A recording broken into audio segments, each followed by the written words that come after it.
তো সুদীৰ্ঘ 4 বছৰ পিছত শাহৰুখ খানে নিজৰ নতুন ফিল্ম পাঠান লৈ আমাৰ মাজত আহি উপস্থিত হৈছে। अपनी कुर्सी की पेटी बांध लो, मौसम बिगड़ने वाला है। আৰু চিনেমাখন চাই কেনেকুৱা লাগিল সেইখিনি কম আপোনালোকক। জানো অলপ দেৰিকৈ কৈ আছোঁ, উপায় নাই, মানুহ বহুত চাইছেতো, ভিৰ বহুত আছিল, চাবৰ টিকেট পোৱা নাছিলোঁ। তো এতিয়া চালোঁ, কেনেকুৱা লাগিল অনুভৱখিনি কম আপোনালোকক। তো আহক ভিডিঅ'টো ষ্টাৰ্ট কৰোঁ।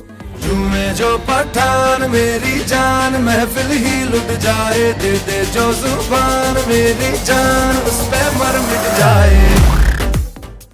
তো প্ৰথম কথা ইয়াৰ ভাল দিশ আলোচনা কৰিম, তাৰপিছত ইয়াৰ দুই এটা বেয়া দিশো আছে। এনেকুৱা নহয় যে গোটেইখিনি ভালেই, বেয়াও আছে। ভাল হৈছে অবভিয়াছলি, বেয়াও হৈছে, সেইখিনিও আলোচনা কৰিব একেলগে। তো ভাল দিশ বুলি ক'বলৈ গ'লে ইয়াৰ প্ৰথম কথা হ'ল একশ্যন, একদম চুপাৰ একশ্যন, মানে ধুনীয়া একশ্যন চিনেমাখনত। ষ্টৰিটো ভাল, মানে ষ্টৰিটো আপোনাক ব'ৰ নকৰে। যদি এনেকুৱা ভাবিছে যে নৰ্মেল স্পাই চিনেমা, এটা স্পাই যাব ক'ৰবাত মিছন কমপ্লিট কৰিব, তাৰপিছত ঘূৰি আহিব, মিছন কমপ্লিট, তেনেকুৱা নহয়। টুইষ্ট আছে, বহুত টুইষ্ট আছে, যিটো আপোনাক ষ্টৰিটোত আপোনাক মানে ধৰি ৰাখিব, এনি টাইম এণ্টাৰটেইনমেণ্ট দি থাকিব। আৰু এক্টিং, শ্বাহৰুখ খানেতো এক্টিং কি কওঁ, তেখেত কিং বলিউডৰ। লগতে জন আব্ৰাহামৰ এক্টিং একদম শলাগ ল'বলগীয়া হৈছিল। মানে মইতো কওঁ জন আব্ৰাহামক মানে যে হিৰ' ল'বই নালাগে, ভিলেনৰ ৰ'ল দিব লাগে। কি মজা ৰ'ল প্লে কৰিছে পাঠানত, আৰু স্ক্ৰীন প্লে একদম টাইট ৰাখিছিল, অযথা একো বস্তু দিয়া নাই। আৰু শ্বাহৰুখ খান বুলি ক'লে যিটো আমি সাধাৰণতে ৰোমাঞ্চ বুলি গম পাওঁ, ৰোমাঞ্চৰ কিং, একচুৱেলি এইখন চিনেমাত ৰোমাঞ্চৰ সিমান এটা বিশেষ গুৰুত্ব দিয়া নাই। মানে ধৰক ৰোমাঞ্চ আছে, যিমানখিনি লাগে সিমানখিনি আছে, তাতকৈ বেছি নাই, অভাৰ নাই।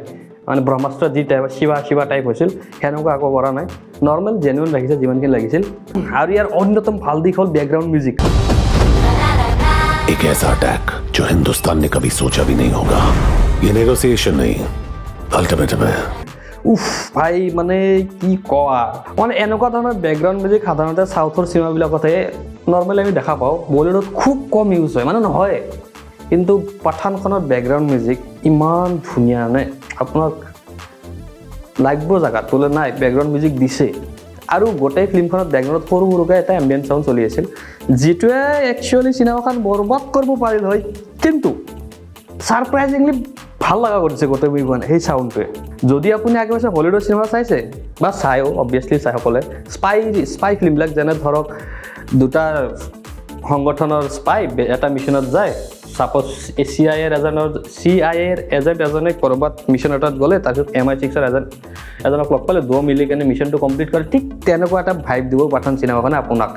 আৰু চিনেমা কাহিনীটোত বহুত টুইষ্ট আছে, যিটোৱে মানে আপোনাক ষ্টৰিটোত ধৰি ৰাখিব, উঠি যাব নিদিয়ে, আপোনাক ব'ৰ নকৰে। গোটেই ফিল্মখনক আপোনাক অলপো টাইমৰ কাৰণে ব'ৰ নকৰে। আৰু not only John Abraham villain তেনেকুৱা নাই, আৰু ভিলেন জন আব্ৰাহাম কি হ'ল, তাৰ এটা ভাল মটিভ এটা আছিল। চামহাও আৰু মোৰ লগত যিকেইজনে চাইছিলোঁ, গোটেইকেইজনৰ এটা টাইমত এনেকুৱা ফিল হৈছিল যে নাই ঠিকে আছে, জন আব্ৰাহাম যি ভিলেন হৈছে, মে বি সি নিজৰ জেগাত ৰাইট, ঠিকে আছিল। কিন্তু শেষত সেই ধাৰণাটো ভাঙি দিয়ে যে নহয়, জন আব্ৰাহাম ভুলেই আছিল। আৰু গোটেই চিনেমাখন ঘূৰে ৰক্তবীজ নামৰ এটা বস্তুৰ চাৰিওফালে। এইটো কি চালে গম পাব, ভাল লাগিছে। Not only John Abraham villain নহয়, ৰক্তবীজো ভিলেন, তাৰো আশে পাশে কাহিনীটো ধুনীয়াকৈ ঘূৰি থাকে। আৰু দীপিকা পাডুকনেও ভালে এক্টিং কৰিছে।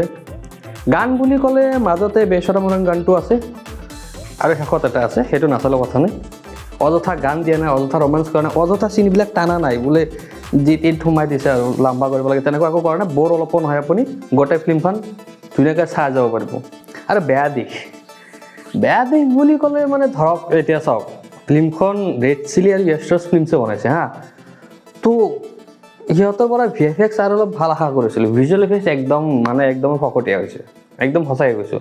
বাকী ফিল্মখন ভাল হৈছে, কিন্তু কিছুমান ফাইট চিনত VFX বহুত কমজোৰ হৈছে, মানে গম পায়, চকুত বজে। ৰেড চিলিৰ পৰা এইটো আশা কৰা নাছিলোঁ।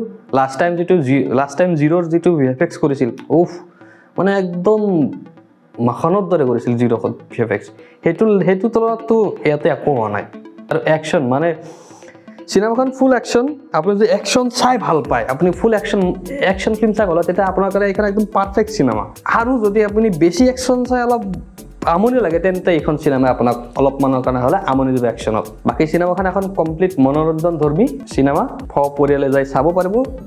দুই এটা বিকিনি শ্বট আছে উপায় নাই চকু বন্ধ কৰি দিব অলপমান বেছি নহয় শ্বাহৰুখ খানক আমি এজ এ যিটো পৰিচয় আছে তেখেতৰ মানে ধৰক ৰোমান্স কিং ৰোমান্স কৰে না হালকা ফুলকা কমেডি এইখন চিনেমাত শ্বাহৰুখ খানক এটা সম্পূৰ্ণ বেলেগ ৰূপত দেখাব যিটো মোৰ পাৰ্চনেলি ভাল লাগিছে এটা নতুন বস্তু ট্ৰাই কৰিছে আৰু ছাকচেছো হৈছে আৰু এটা কথা বিতৰ্ক এইখন চিনেমালৈতো জানে আপোনালোকে কিমান বিতৰ্ক হ'ল পোষ্টাৰ ফালিলে থিয়েটাৰ হলত মানে অপ্ৰীতিকৰ পৰিস্থিতিৰ সৃষ্টি কৰিলে আচলতে তেনেকুৱা একো নাই মই চালোতো আমি চালোঁ সকলোৱে তো চিনেমাখনত এনেকুৱা এটা দৃশ্য দেখা নাপালোঁ য'ত মই আপত্তিজনক একো দেখা পালোঁ যাৰ কাৰণে নেকি প্ৰতিবাদ বা বয়কট হ'ব লগা একো নাপালোঁ আৰু চিনেমাখনতো জানে বক্স অফিচ একদম হাহাকাৰ কৰি আছে ফাৰ্ষ্টেষ্ট 100 crore ফাৰ্ষ্টেষ্ট 200 crore ফাৰ্ষ্টেষ্ট 300 crore গোটেইকেইটা ৰেকৰ্ড পাঠানে লৈ ল'লে প্ৰথম দিনা ফাৰ্ষ্ট ডে অপেনিঙত হিন্দী বেল্টত পাঠানে লৈ ল'লে মানে ক'বলৈ গ'লে 4 বছৰ পিছত শ্বাহৰুখ খানে যিটো কামবেক কৰিলে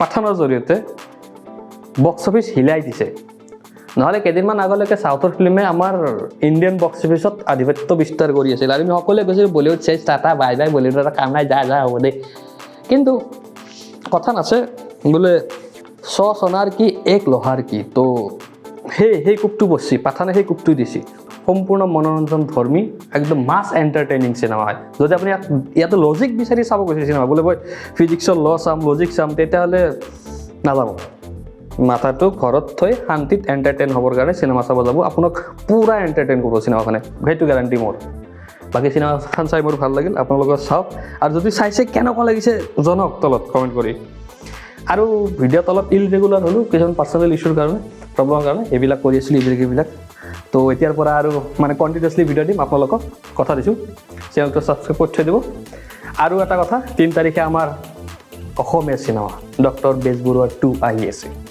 সকলোৱে চাব যাব আমিও যাম চাম আহি কেনে কম কেনেকুৱা বনালে কেনেকুৱা লাগিল আৰু লাইক এটা মাৰি দিব বাৰু এতিয়ালৈ এৰিছোঁ আজিলৈকে ইমানে থেংক ইউ